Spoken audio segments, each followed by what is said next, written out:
On s'en va, là. C'est quoi ça t'a pas? C'est quoi ta job, là? Tu vas nous suivre? C'est de vous coller au cul toute la semaine. Sais-tu où tu t'en vas, toi? Non, pas en tout. J'aimerais bien ça te le dire, là, mais... Continue, comme il disait, là. On préfère du monde qui sont minophiles. Ah ouais, ça c'est bon. Du monde qui aime fourrer des mines. Non, mais ça, c'est un bon sujet, les feux. Les feux de forêt, Patrick, on est ici pour faire des faux documentaires. Allô? Ouais, ben c'est pas parce que c'est un vrai sujet qu'on peut pas... T'as pas Ouais, c'est ça. Documentaire! C'est qu'ils sont caves. À droite? Pourquoi t'as pas tourné à droite? Ben, je tourne ici à droite, les gars.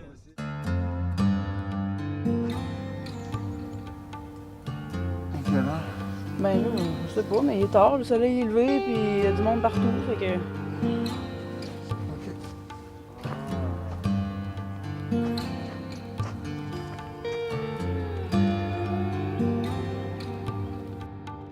Les feux, ils doivent pas être loin d'ici, hein? Il me semble qu'il y a eu de la boucane, la crise Ça sentait la moufette pas mal.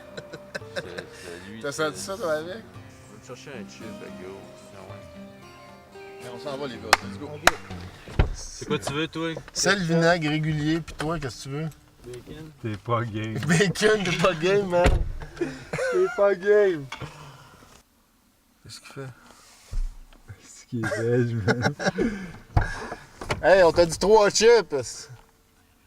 Ta gueule. Y'a pas de chips, man? Y'a pas de chip. Non, Ils vendent juste des cartes routières.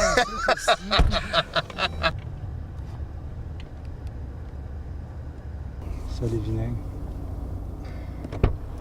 Ah ouais, active, là, Chris.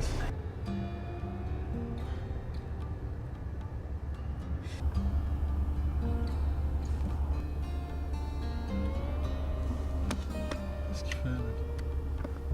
Qu'est-ce que tu fais, là? Le rack est vide ici aussi, man. Comment la raquette est ici? Je demande, t'as-tu des chips? Elle dit, ben non, il n'y reste pas de chips. On va pas faire toute la BTB pour un sac de chips, là.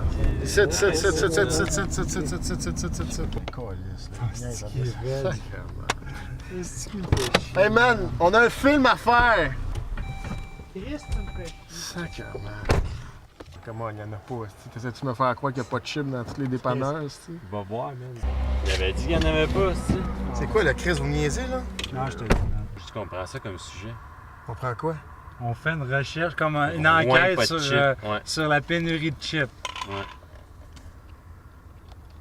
Pourquoi il n'y a plus de chips à Rouen? Ouais, c'est une assez bonne idée, ça, man. Ben, Chris, c'est un festival de faux documentaires. Là, on va faire de quoi sur quelque chose de vrai?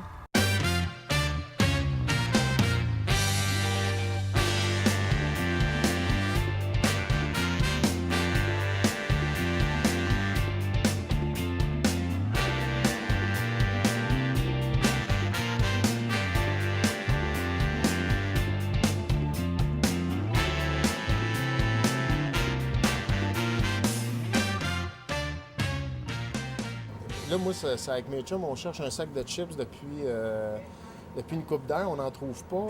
Comment ça se fait qu'il n'y en a pas? Ah, là, c'est pénurie de chips.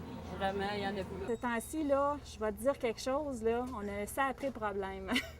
Où ce qu'on livrait à 1-2 fois par semaine, c'est rendu quasiment tous les jours, ça nous appelle parce que ça manque de stock. Ça n'a pas de bon sens. Je sais pas c'est quoi qui se passe qui fait que le monde là, parte comme ça à manger tant de croustilles. Ça, on voit, jamais vu ça. J'ai un contact direct avec mon livreur. La minute que j'ai plus de chips, bon, ben, je l'appelle puis je m'arrange pour qu'il vienne m'emporter le plus rapidement possible. Et puis, il s'arrange pour venir m'emporter. Des fois, ça prend un petit peu plus de temps là, parce que je pense qu'il y a beaucoup d'ouvrages ces temps-ci. C'est des grosses journées, là.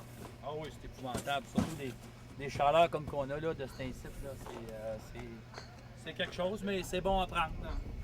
Le monde s'agaroche ses chips. Puis, Ils font plusieurs kilomètres pour venir nous voir, puis partout ils disent que s'il n'y a pas une pénurie comme on n'a jamais vu, c'est ainsi en tout cas. Même pas de chips, quand même.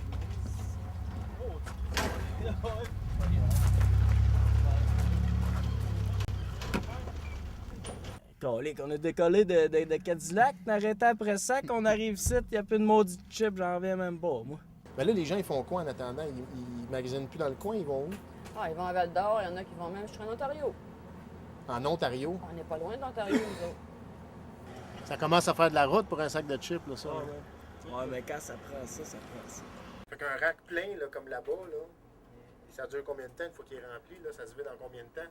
Oh, je dirais une couple d'heures, il n'y en a plus.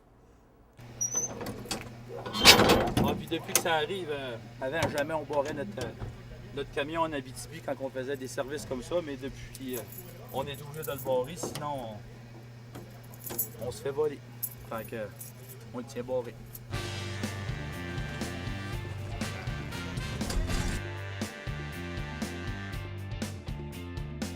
Ça fait combien de temps que ça dure? Oh, ça doit faire au-dessus de 2 semaines, là. C'est la vraie folie, là. Je dirais en même temps que les feux de forêt, là. Quand ça brûle de même, ça arrive que... certains smogs qui est plus agréable que d'autres.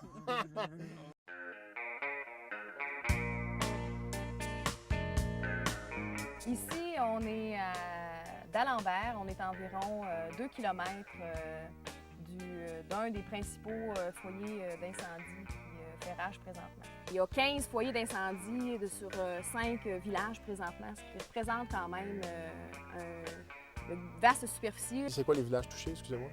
Il y a Destar qui est touché, d'Alembert, Montbrun, Clérici et du Parquet. On va peut-être devoir dire les choses comme elles sont. Écoutez, ce qui sème la pagaille présentement et ce qui oblige les pompiers et forestiers à intervenir même dans des territoires qui sont non forestiers en prévention de futurs désastres au niveau de la ressource ligneuse. C'est des feux qui démarrent sur des terrains qu'on dit agricoles. C'est un secteur de la région où l'agriculture est particulièrement prospère et diversifiée. Ce qu'il faut savoir, c'est que dans ces terrains agricoles-là, ce qui pousse principalement, c'est la marijuana. Et c'est pour ça que là, on se retrouve avec des feux qui sentent bon. Bien, c'est logique, c'est un phénomène qui nous est connu pour les policiers. Mais cette année, par contre, écoute, c'est une année record avec tous les feux de forêt, l'intensité des feux. Ça a éradiqué un nombre de plantations incroyable. Donc, il se trouve à avoir des particules psychotropes dans l'air. Probablement, c'est ce qui affecte les gens. Tout le monde est sur le munchies, ce type, ça arrête pas 2 minutes. C'est les sacs de chips, les sacs de chips. Dans le fond, c'est ça qui est remarquable, ça ne déplaît pas à la population. Mais on a un problème de désobéissance civique, Malgré des feux de forêt persistants et menaçants, certaines municipalités du secteur nord de la ville refusent toujours de mettre en application le plan d'évacuation du maire Beauchemin. Une situation devenue embarrassante pour les autorités qui cherchent maintenant une autre solution. Tania Neveu, Rouyn-Noranda. Il y avait des facteurs qui plaident en faveur de dire oh, mon Dieu, soyons pas trop sévères. Mais maintenant, comme maire, c'est bien, je suis obligé de faire ma job et de dire c'est un plan d'évacuation, évacuer. D'autant plus que les feux se multiplient parce que ça demande, là, on est capable de le dire, pour de l'affirmer, mais est-ce que la police n'aide pas à la diffusion du feu, pour dire qu'on règle notre problème? Je ne sais pas. Mais ceci vous seriez en train, excusez-moi, vous seriez en train de dire que faites-moi pas dire ce que j'ai pas dit. Faites-moi pas dire ce que j'ai pas dit. Mais ça ferait l'affaire de la police. Non, j'ai pas dit ça. Je n'irai pas plus loin là-dessus. C'est une pente dangereuse, mais en tout cas, on sait que les feux, ils ne s'éteignent pas. Nous, on a le programme Cisaille qui englobe l'éradication des plants à l'intérieur des serres, mais également à l'extérieur dans les champs. Et d'un côté malsain, si on veut, les feux de forêt viennent nous aider en éradiquant les plants pour nous. Il y a des gens quand même qui sont contents, là. Il y a certains intervenants qui, peut-être, au niveau politique, trouvent que ça serait préférable de laisser la nature faire, quitte à perdre un peu de matière ligneuse au niveau de la forêt. En tout cas, la population, elle a l'air contente. Moi, quand la population est contente, vous êtes content? Bien, je vais porter à m'en réjouir. Je le répète, on se retrouve en élection dans quelques mois. J'espère d'avoir des électeurs heureux.